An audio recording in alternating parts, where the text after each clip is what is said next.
Olá, seja bem-vindo de volta às nossas aulas aqui do nosso Através da Bíblia, da Escola de Charles Spurgeon Online. Sou o professor Felipe Prestes. Nós estamos aqui para mais uma das nossas aulas aqui da análise do livro de Marcos. Na última aula a gente parou aqui sobre a conversa de Jesus com o leproso, né? E o que eu estava falando era basicamente que o leproso é alguém que chega para Jesus, mas ele chega de uma forma muito, eu costumo dizer, como alguém que não tem o que fazer com relação a si mesmo. O leproso deveria ser, a atitude do leproso deveria ser como nós deveríamos chegar para Jesus. Como assim, professor? Nós deveríamos chegar para Jesus como aquele que não tem nada a fazer para si mesmo, e a única coisa que nós podemos fazer por nós mesmos é simplesmente pedir a graça de Cristo sobre nós. É só isso que a gente pode fazer. E é assim que o leproso chega. E ele chega e ele diz, se quiseres. O que é interessante é que ele diz, se quiseres podes purificar-me. Ele não diz, eu determino que o Senhor me cure, eu determino que o Senhor faça isso ou aquilo. Ele chama Jesus, clama a Jesus como quem entende. O Senhor tem poder, mas quem decide o que o Senhor faz com o seu poder é o Senhor e não eu. E é essa característica que deveria permear o nosso sentimento em relação a quando chegamos para Jesus para pedir alguma coisa. A gente pede alguma coisa para Jesus como quem clama, Senhor, eu não tenho nada para fazer por mim, mas eu peço a tua ajuda. Se o Senhor quiser, o Senhor pode me purificar. Se o Senhor quiser, o Senhor pode me ajudar. A graça é isso. A graça é depender daquilo que Jesus pode fazer por nós e não definir, determinar, requerer de alguma forma que ele faça algo por nós. E ele diz, se quiseres, podes purificar. Jesus, profundamente compadecido, estendeu a mão. Jesus ficou, a compaixão de Jesus nos chama a atenção também, porque ele é alguém que vê através do outro. O homem chegou para Jesus e disse, se o Senhor quiser, o Senhor pode me purificar. Mas Jesus entende e percebe, Jesus é aquele que sente aquilo que a gente sente. A ideia de compaixão é exatamente essa, palavra no grego também é a mesma, é a ideia de sentir conjuntamente, é a ideia de sentir o que o outro sente. E é assim que Jesus age, compadecido, sentindo o que o outro está sentindo. Toca e diz, eu quero, você fica limpo. Jesus agiu em conformidade com o seu poder e ele faz aquilo que ele quer. De fato, ele não diminuiu as palavras do leproso. O leproso falou, se o Senhor quiser, o Senhor pode me purificar. Jesus disse, eu quero. Ou seja, a questão não está em quem pode ou não pode. Isso já está determinado. O leproso já percebeu isso. A única coisa que ele quer é que Jesus Cristo haja em favor dele, pela sua graça. Então, no mesmo instante, lhe desapareceu a lepra e ficou limpo, fazendo-lhe, então, veemente a advertência, e o texto a gente já leu sobre isso, né? Jesus pede que ele não fale, Jesus sabe que a proporção disso tudo vai aumentar, e ele quer diminuir essa amplitude aí em termos dos boatos e tudo isso, mas o leproso não obedece e Jesus Cristo passa a ser ainda mais requisitado, certo? Então a gente chega no capítulo 2 aqui de Marcos. Vamos aqui para o capítulo 2. Marcos 2.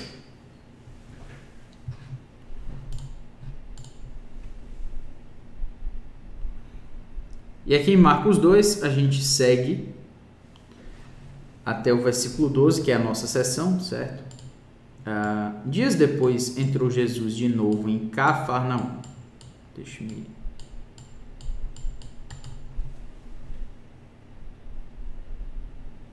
Beleza. Dias depois entrou Jesus de novo em Cafarnaum e logo ocorreu que ele estava em casa. É por isso que Jesus Cristo não queria que as pessoas ficassem falando muito daquilo que ele tinha feito, porque a notícia ia se espalhar e ele não queria que isso acontecesse dessa forma. Muitos afluíram para ali, tantos que nem mesmo junto à porta eles achavam um lugar. Tinha muita gente, muita gente. Jesus estava curando e as pessoas estavam chegando e anunciava-lhes a palavra. Jesus Cristo não só estava ali curando, ele estava pregando, anunciava a eles a palavra. Isso deveria ser muito relevante para a gente, porque Jesus é aquele que pode curar. A questão aqui não é quem pode, quem não pode, se é um milagre aqui, outro. Não, é o próprio Deus diante das pessoas. E Jesus está pregando. Você não percebe que isso tem uma grande diferença, não? Talvez alguém poderia chegar e dizer, mas que desperdício de poder. Esse homem deveria estar curando todo mundo, o máximo de pessoas, porque essas pessoas estão doentes, essas pessoas estão leprosas, essas pessoas estão endemoniadas, essas pessoas estão precisando de uma ajuda, mas elas estão precisando de ajuda urgentemente. Por que Jesus não faz o máximo, não usa o máximo do seu poder para com essas pessoas? Talvez alguém poderia fazer essa pergunta. Mas sabe o que Jesus Cristo faz? Ele prega a palavra. Ele cura sim, ele expulsa demônios sim, mas ele prega a palavra. Ele é o próprio Deus, mas ele está proclamando o evangelho. Isso é lindo, isso deveria chamar a nossa atenção. Anunciá-la-lhes a palavra. Alguns foram ter com ele conduzindo um paralítico, levado por 4 homens. Então, esse paralítico estava ali, estava sendo levado pelos provavelmente seus amigos, e não podendo aproximar-se dele por causa da multidão, descobriram o eirado no ponto correspondente ao que ele estava, e fazendo uma abertura, baixaram o leito em que jazia o doente. É bom explicar que normalmente os eirados, a parte de cima das casas, não necessariamente eram os nossos telhados assim na diagonal. Naquela época tinha como se fosse uma laje, uma espécie de uma laje ali que as pessoas podiam subir. Não é que não deu trabalho subir lá. Certamente 4 pessoas levando um paralítico foi trabalhoso, foi difícil, mas também não é como se ele fosse entrar em uma casa como a gente conhece hoje, tirar as telhas, tirar sei lá o que mais para que eles pudessem entrar. Mas de toda forma é bom colocar isso. E eles baixaram esse leito. Vendo-lhes a fé, Jesus disse ao paralítico: Filho, os teus pecados estão perdoados. Então Jesus Cristo viu a fé deles. Jesus Cristo viu a fé deles por aquilo que eles mostraram. Eles não simplesmente chegaram diante de Jesus e falaram: Jesus Cristo, nós temos muita fé, nós temos muita confiança de que o Senhor pode curar. A gente pode trazer o nosso amigo. Se a gente trouxer o nosso amigo aqui, o Senhor vai curar? Já parou para pensar nisso? Não foi, o processo não foi isso. O processo foi eles eles já foram levando esse paralítico para ser curado. E Jesus Cristo viu a fé deles. É lindo como Marcos apresenta isso, Vendo-lhes a fé. Ele usa um particípio ali no grego e traz esse sentimento aí. Vendo-lhes a fé, Jesus Cristo viu a fé deles. E tendo visto a fé deles, disse: Filhos, os teus pecados estão perdoados. Ora, isso é um tanto anticlimático, porque os homens vêm, é um paralítico, é óbvio o que ele está fazendo ali, está precisando que alguém ajude ele a andar. Então é um esforço gigantesco que é feito para que esse homem chegue até lá em cima e finalmente ele possa descer até onde Jesus está. Ele não pode andar, ele só pode contar com a ajuda de outras pessoas. Esses homens finalmente conseguem colocar esse homem lá no lugar, diante de Jesus Cristo, tendo subido no telhado, tendo subido no eirado lá na parte de cima, tendo feito ele descer. E finalmente Jesus Cristo olha para esses homens que estão ali com aquele paralítico, aquele homem que não pode andar, e Jesus Cristo finalmente olha para eles e diz: Filho, os teus pecados estão perdoados. Ora, a gente estava esperando que Jesus ia curar esse homem da paralisia, que Jesus ia fazer esse homem andar, mas as primeiras coisas que Jesus Cristo fala são: Filho, os teus pecados estão perdoados.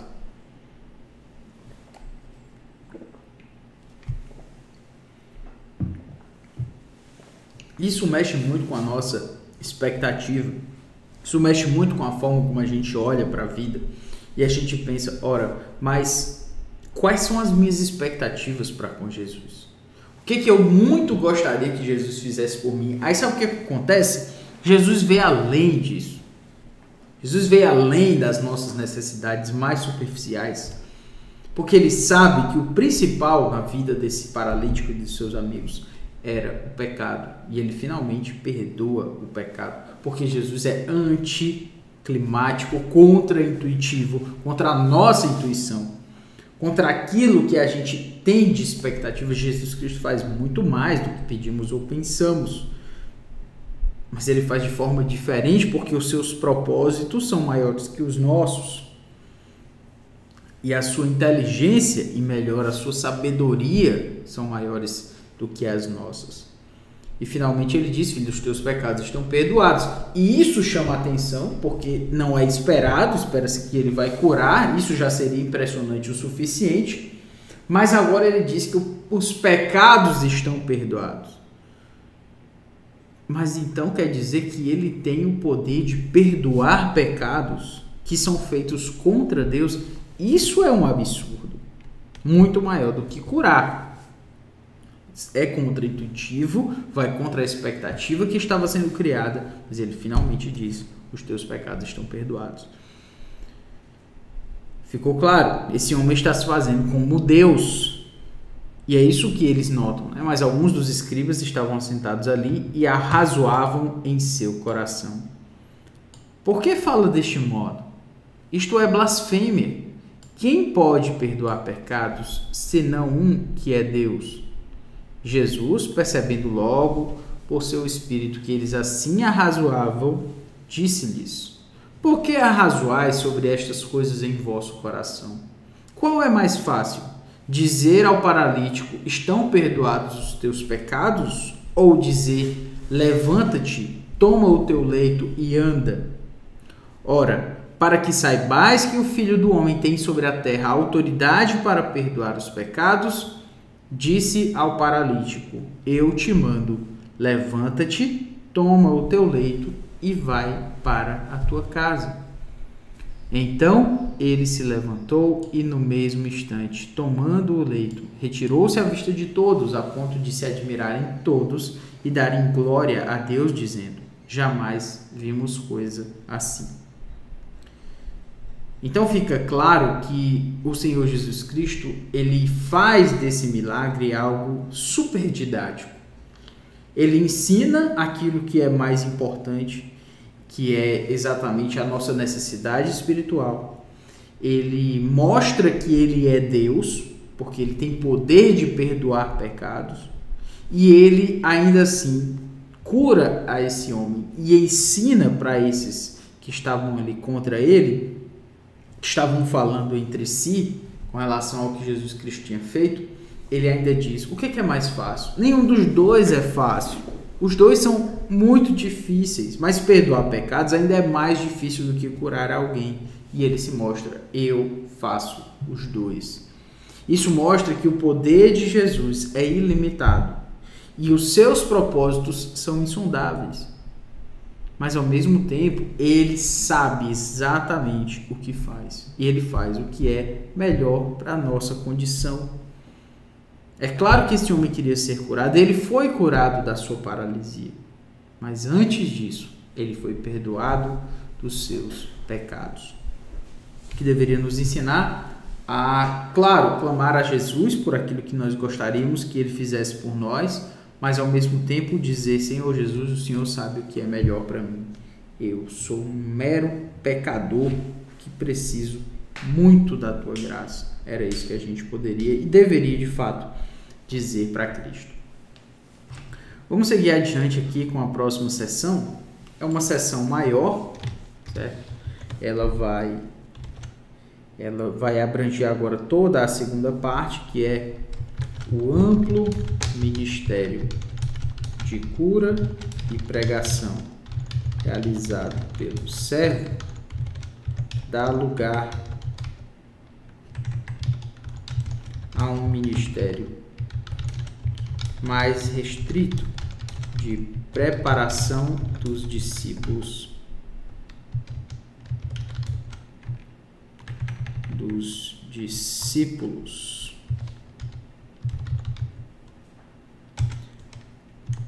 À medida que a oposição à sua pessoa e à sua mensagem surge e cresce em Israel, que vai do 2:13 até o 8:26. Então, 2:13 até o 8:26. Por que eu estou falando isso aqui? Porque agora a gente vai sentir o ministério de Jesus tomando um novo rumo. Até aqui as coisas estavam ficando maiores, os seus milagres, as suas curas, as coisas impressionantes que ele falava e fazia estavam se espalhando. Mas agora isso vai tomando um caminho diferente. À medida que ele vai sendo perseguido, à medida que as pessoas não vão entendendo o que ele está fazendo, à medida que ele vai falando e as pessoas vão ficando escandalizadas de alguma forma com relação a isso, à medida que isso acontece, ele vai focalizando os seus esforços nos discípulos. Ele vai focalizando os seus esforços nos discípulos, naqueles a quem ele pode entregar o ensino de uma forma mais eficaz. Ele vai, de uma certa forma, sendo perseguido, sendo mal entendido, sendo mal interpretado. Então, ao invés de buscar tentar, não, mas precisa ser para mais gente, mais pessoas precisam ouvir, ele focaliza estrategicamente nos seus discípulos mais próximos. O que em si já é uma lição de estratégia de ministério, né? Quando a gente não pode alcançar uma amplitude maior de gente, a gente junta algumas pessoas-chave que são que estrategicamente podem fazer mais pelo ministério e a gente investe nessas pessoas. Tem um livro chamado A Treliça e a Videira, talvez você já tenha ouvido falar sobre ele, e ele vai falar exatamente isso. É um livro que todo líder deveria ler, que é a ideia de você investir os seus esforços, não somente em apagar incêndios, mas em treinar líderes, pessoas capacitadas para fazer aquilo que Deus espera delas. Então, a gente falou sobre isso, e dentro dessa parte, como essa parte D aqui é maior, a gente vai analisá-la em partes um pouco menores. Então, nós temos uma aguda controvérsia se forma entre o servo e a liderança religiosa judaica por causa de sua atitude para com a tradição,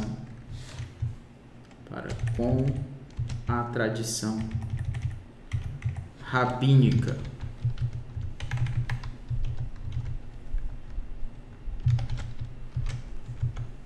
Aqui nós temos do 2:14 até o 3:6.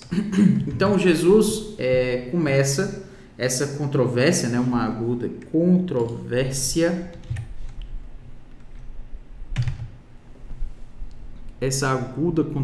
né? O que nós estamos falando aqui? Nós vamos ver pessoas que, como eu falei, vão começar a ir contra Jesus. Então,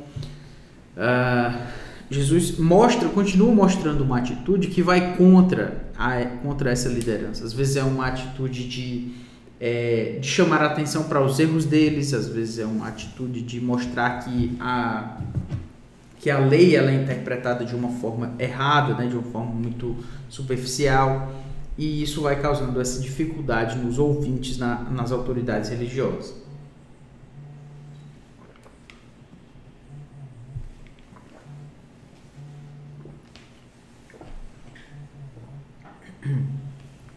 Então nós vamos aqui, quando ele diz: de novo saiu Jesus para junto do mar e toda a multidão vinha ao seu encontro, e eles os ensinavam. Quando ia passando, viu a Levi, filho de Alfeu, sentado na coletoria, e disse-lhe: segue-me. Ele se levantou e o seguiu. Então, quando a gente vê esse ponto aqui, a gente nota que Jesus Cristo, ele como nós vemos aqui, né? Segue-me, e ele se levantou e o seguiu. Mais uma vez, a dinâmica do chamado para o discipulado é feita de uma forma muito dinâmica e muito direta. E Jesus Cristo chama essas pessoas no meio das suas atividades, e essas pessoas seguem a Jesus imediatamente, também nos ensinando muito. E aqui a gente chega no versículo 15, né? Achando-se Jesus à mesa na casa de Levi, estavam juntamente com ele e com seus discípulos muitos publicanos e pecadores, porque estes eram em grande número e também o seguiam. Os escribas dos fariseus, vendo-o comer em companhia dos pecadores e publicanos, perguntavam aos discípulos dele: por que come e bebe ele com os publicanos e pecadores? Tendo Jesus ouvido isto, respondeu-lhes: os sãos não precisam de médico, e sim os doentes. Não vim chamar justos, e sim pecadores. Então aqui Jesus Cristo já começa a gerar uma dificuldade, né? Como falei, uma certa controvérsia aí, porque ele está se aproximando de pessoas que são publicanos e pecadores. Publicanos e pecadores são pessoas vistas como a escória moral da sociedade. Os publicanos, eles eram aqueles que colhiam os impostos, e eles eram conhecidos, eles eram judeus, colhiam os impostos para o Império Romano. Isso para o judeu já era uma coisa terrível, e para piorar ainda tinha uma técnica que eles utilizavam, né, que era de pegar um pedaço daqueles impostos que eles colhiam, às vezes cobrando a mais, para ficar rico. Então ele tomava o seu, né, ele ao invés de pegar o imposto que já era ruim o suficiente para o judeu e levar lá para o Império Romano, ele cobrava mais do seu povo judeu, tomava aquele pedaço para si e entregava lá para os romanos o que era a parte deles. Ou seja, ele era visto como um traidor. E ele era visto como um traidor duas vezes. E além disso, tinha os pecadores, que muito provavelmente eram conhecidos como as pessoas, né, que cometiam os pecados mais vistosos, né, mais escandalosos, como a gente poderia conhecer, talvez prostitutas, talvez pessoas que eram conhecidas como ladrões, esse tipo de coisa. E Jesus andava com essas pessoas? Andava. Comia e bebia com essas pessoas. E aí, claro que isso gera um problema. Gera um problema nas autoridades religiosas, que não permitiam, não conseguiam ver alguém que era um rabi, que era um mestre, que era conhecido como alguém que poderia chegar próximo a pessoas mais esclarecidas da sociedade, e está ali comendo com esse tipo de gente. Isso nos ensina muito sobre a pessoa de Jesus. Isso nos ensina que Jesus Cristo não está muito preocupado com as autoridades religiosas, ele está preocupado com o amor às pessoas que ele quer cuidar. E nesse sentido, isso chama a atenção, ele come com pecadores, e finalmente Jesus responde para eles: olha, os sãos não precisam de médico. As pessoas que já estão bem o suficiente não precisam de médico. Quem precisa são os doentes. Eu não vim chamar justos, e sim pecadores. Isso é lindo, é muito significativo, porque Jesus se está mostrando. Não é que essa mensagem ela não coloca as pessoas numa situação de justiça. Jesus não está chamando os fariseus de sãos. Jesus não está chamando os fariseus de justos. É exatamente o contrário. Jesus vem para curar aqueles que sabem que estão doentes. Jesus vem para chamar aqueles que sabem que são pecadores. Porque se só tivesse gente sã na terra, se só tivesse gente justa na terra, Jesus não teria vindo. Esses fariseus é que não entenderam o ponto, né? Esses escribas, né, dos fariseus é que não entenderam o ponto. Eles não entenderam que Jesus Cristo, ele veio para aqueles que se entendem como precisando, como necessitando da sua ajuda. Jesus Cristo não veio para aqueles que não sabem, que é aqueles que acham que não precisam. Esses que acham que não precisam nunca vão buscar a Jesus Cristo. Então, a chave para nós buscarmos um relacionamento com Cristo é exatamente um reconhecimento de que nós de fato precisamos dele. De que nós somos doentes, que nós somos pecadores, que nós precisamos desesperadamente do seu olhar gracioso para conosco. Caso contrário, vamos estar absolutamente perdidos. Vamos ficar por aqui agora. Agradeço a sua atenção. Na próxima aula a gente prossegue analisando o texto. Um grande abraço, valeu!